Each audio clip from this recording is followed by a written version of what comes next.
से सर्वर के पास में बैठा करता था। तब उनके वंश की परंपरा है, रावण के वंश की, तो रावण है बैठना भी है और स्मार्ट भी है। राम ने कहा क्या रावण मेरा पुरोहित बनेगा? इस समय रावण की और मेरी शत्रुता है, रावण क्या मेरा पुरोहित बनेगा? बोले क्यों नहीं बनेगा?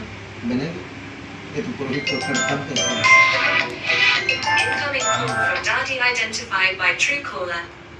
बोले बनेगा, पुरोहित और डॉक्टर का कर्तव्य है। शत्रु की दवा करवाने जाएंगे तो डॉक्टर कभी अपने से गलत इलाज नहीं करेगा, चाहे वो कितनी बड़ी शत्रुता हो, लेकिन डॉक्टर गलत इलाज नहीं करेगा।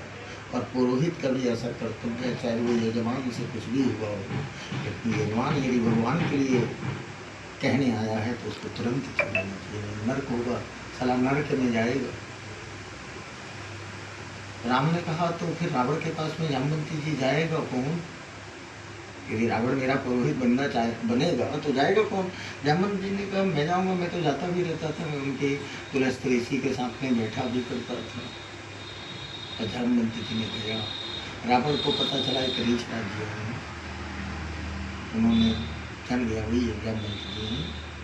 उन्होंने बुलाया, सुंदर आसन पर अपने बब्बा की भांति बैठाया, और तब जामवंत जी ने कहा रावण मुझे राम ने भेजा, क्या आप राम के पुरोहित बनेंगे?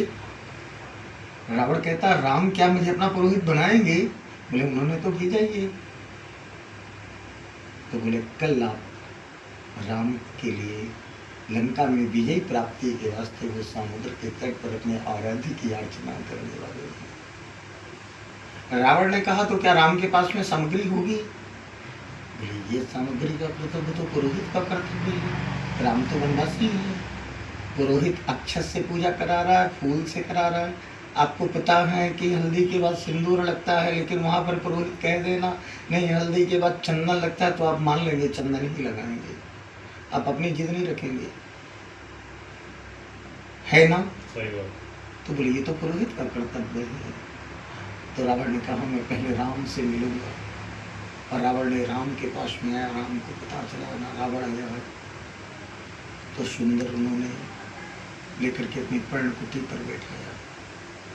और राम ने रावण से निवेदन किया मुझे कल यहाँ शिवार्चन करना है। रावण ने कहा राम तुम्हारे पास सामग्री? बोली ये मुझे नहीं पता। आप पत्नी के बिना यज्ञ सफल कर रहे हैं या पत्नी के द्वारा सफल कर रहे हैं? पत्नी आपकी कृष्ण, आप जाने, पुरोहित जाने, पत्नी बैठा करके मंत्र पढ़ रहा है या बगैर पत्नी का मंत्र पढ़ रहा है।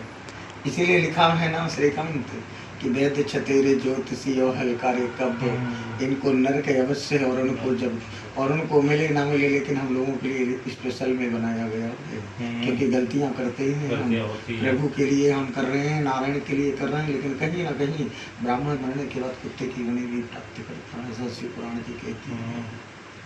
क्योंकि मंदिर के दरवाजे पर बैठा हुआ ब्राह्मण ना केवल एक कांक्षा पर रहता है, उसकी नज़र इसकी ओर नहीं रहती, उसकी नज़र तो यजमान के हाथों की ओर रहती है। डंडा लिया है या रोटी लिया है, नहीं? ऐसे भंडारा बांटने वाले को भी नरक लिखा है शिव पुराण जी ने। जो भंडारा की प्रसाद वितरण करता है ना श्रीकांत, आपको कह गया कि भाई साहब आप 2 पूड़ी बांटिएगा, और मान लीजिए मैं आपका बिल्कुल प्रमुख व्यक्ति पहुंच गया, तो आपने 2 का उल्लंघन करके मुझे 4 पूड़ी रख दिया, तो भंडारे की प्रसाद भंडारा कहीं करें छोड़ दें, मुझे नहीं पता, परिणाम मैं बैठ गया पीछे। अच्छा, बांटिए भी बांटिए, मैं नहीं बांट पाऊंगा। यज्ञ करता तो खुद ना बांटे, मेरा यही रहता है यज्ञ करता ना बांटे। मैंने बना दिया, मैंने क्या कर दिया, इन्होंने जो चाहा वो करा दिया, और ना मेरा कोई आदेश है, जिसको जो लगे वो बांट देना, ये है भंडारा। रावण ने कहा तो राम मुझे समय बताओ किस समय में मुझे आना है।